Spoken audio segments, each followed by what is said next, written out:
বন্ধুরা, আমি রেসিপি রান্না করতে যাচ্ছি, তাই চলুন আমার সাথে রান্নাঘরে। আমি আজকে ফুলকপি, আলু, বাঁধাকপি, বিট, গাজর, ওলকপি আর সিম সব মটরশুঁটি দিয়ে, টমেটো দিয়ে একটা নিরামিষ তরকারি রান্না করছি। তো আপনারা সব সাথে থাকুন আমার রেসিপিটা দেখার জন্য। তো চলুন আমি রেসিপিটা তুলে নিই রান্নার। পেঁয়াজ, আদা, রসুন সব নেওয়া হয়ে গেছে, কেটে সব ধোয়া হয়ে গেছে।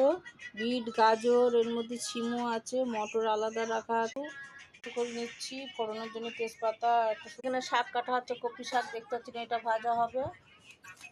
গরম হয়ে গেছে, তো তেজপাতা আর শুকনো লঙ্কা, 1 চামচ নুন দিয়ে দিচ্ছি তেলের মধ্যে। তেলটা ছিটকাচ্ছে, আছে জিরে নিয়ে ফোড়ন দিয়ে, বন্ধুরা এতটা জিরির ফোড়ন দিয়ে দিলাম। 5 ফোড়ন আছে, সব রকমের রাঁধুনি দিয়ে, তো একটু অল্প করে দিয়ে দেবো 5 ফোড়ন আন্দাজ মতন। নাড়া করে নেবো বন্ধুরা।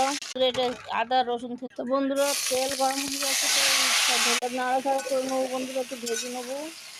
ফুলকপি আলুটা আগে ভেজে নেবো, তারপর বাকি সবজিগুলো চাপিয়ে দেবো আস্তে আস্তে। পেঁয়াজ রসুন ভেজে নেবো এর সাথে, অপর দিয়ে পেঁয়াজ রসুনটা দেবো বন্ধুরা। নাড়া করে নিলাম বন্ধুরা। এই কপিটা বাড়িতেই হয়েছিল, বাঁধাকপি, ফুলকপি, ওলকপি সব, বিট গাজর সব বাড়িতেই হয়েছিল। দেখাইনি, ডাইরেক্ট রান্না করে দেখাচ্ছি আপনার। আদা রসুন থেতু এটা দিয়ে দিচ্ছি, দিয়ে একসাথে ভাজা হয়ে পেঁয়াজ নিয়ে নিলাম, ওপর দিয়ে দিয়ে দিচ্ছি, এর সাথে ভেজে নেবো লাল করে। নাড়াচাড়া করে নিচ্ছি বন্ধুরা।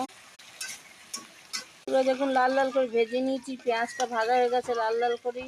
এবার আমি মটরটা দিয়ে দেবো, মটর ধুয়ে রেখেছিলাম। লঙ্কা একটা টমেটো দিয়ে দিলাম বন্ধুরা।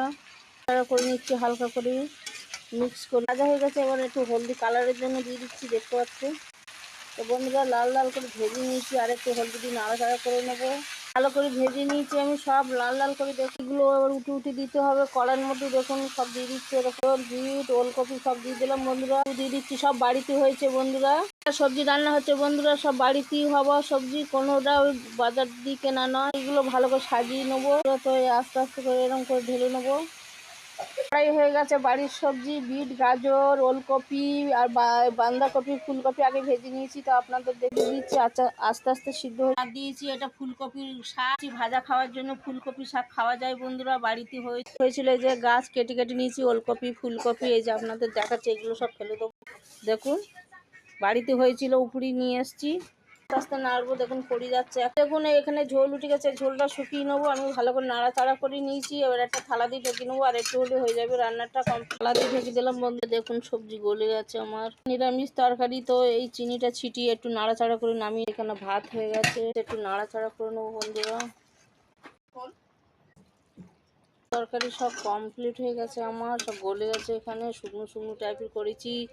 তো ভিডিওটা কেরম হচ্ছে, আপনারাও বাড়িতে এইভাবে নিরামিষ তরকারি রান্না